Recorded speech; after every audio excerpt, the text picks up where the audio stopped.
the notion that proper policy can be determined and dictated in one place, that is Washington, D.C., for the rest of the country, and increasingly dictated by one person, as power has over the years been increasingly consolidated in the President of the United States. Certainly that was the process that was ongoing during the Bush 43 years, certainly has accelerated during the Obama years. That idea is implausible, and that what we need to do is return to the more diverse system which our founders contemplated, one in which the states would function as laboratories of democracy, that they would be able to engage in trial and error with respect to policy, that certainly the federal government would have its role. There would be certain things that the states could not do, and that the states themselves would be disciplined not only by their own constitutions, but by the ability of the persons who live within them to vote with their feet and go someplace else if they didn't like the policy that their particular state was adopting. What evidence would you point to make the case that what you say is a scale tilted toward the federal government is harming states and harming people? Well, the problem is this. We increasingly have the people that we elect and we send to Madison are increasingly constrained by what happens in Washington. We had a debate during the last budget biennium about the reduction in state funding for the University of Wisconsin system, and we could argue about how to look at that. I mean, the University of Wisconsin's revenue per pupil has gone up 20% in real terms over the last 10 years, but it is absolutely true that state support for the University of Wisconsin system has gone down, and not just in Wisconsin, but across the country.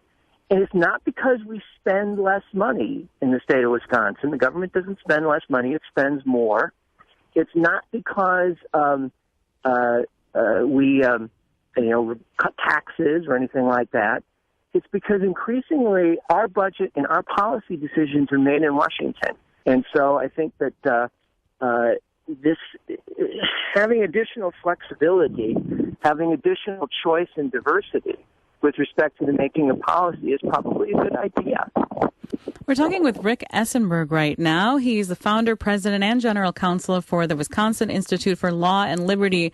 And we're talking about his organization's new initiative to support states' rights. It's called Center for Competitive Federalism. We talked a little bit about that just a bit ago. And I'm going to differ with you a little bit. I don't think that this project is simply about states' rights. And in fact, when we introduced it, I said that.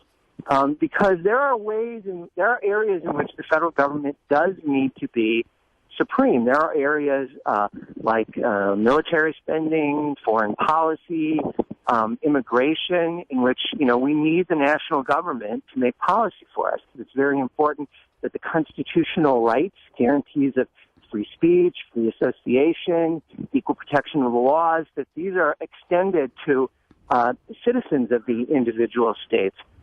But I want to jump in and ask you about one of those points you just brought up, because some people could argue that allowing states to dictate some laws about social issues, maybe like gay rights and marriage, mean that states would have the power to codify discrimination. How would you challenge that? Well, I would say that I think that's wrong, or at least it's not a project that we're contemplating. It's not that the state governments are sort of inherently virtuous and we can always expect the state governments to do the right thing. The point is that that we are likely to arrive at the best policy if the states serve as laboratories of democracy. But they can't serve as laboratories of democracy if they wall themselves off or they deny the individual rights of the citizens who live within them. So we can argue about what the civil rights of United States citizens should be, right? We can argue about, marriage and sexual orientation and things like that. But whatever those core individual rights of a United States citizen are, They've got to be respected by the states. But what we don't need is we don't need the federal government dictating our policy with respect to entitlements, with respect to how we use, transportation funding. We're going to have a big controversy in the state of Wisconsin in the next biennial budget over transportation funding. There's this sort of idea that if you leave states to their own devices, that, they're going to make all their own decisions and they're going to allow their states to be sort of turned into hellholes, and we really can't trust them to do that. I don't think there's a lot of evidence for that. And I think that, with respect to levels of regulation, levels of taxation, ways to address, pollution problems, there's a lot more room than we acknowledge to allow, states to experiment and to do different things. And so one of the reasons that we see so much innovation in the private marketplace is because there are a lot of people that try different things. They don't always succeed. States won't always succeed. But over time, I think we can get to a better place if we allow a multiplicity of diverse approaches. All right, I'm going to take a caller now. We've got Mike on the line with us in Sun Prairie. Hi, Mike. Hi. On one hand, I get what he's saying, but I challenge the idea that a few people around the different states are going to come up with a better idea than 220 years of iterative legislation and the various democratic processes on where we got to our various laws and the amendments to the Bill of Rights and so forth. And remember, we also fought a civil war over this. We got to this over 220 years of iteration, and I think that we always should be talking about these things.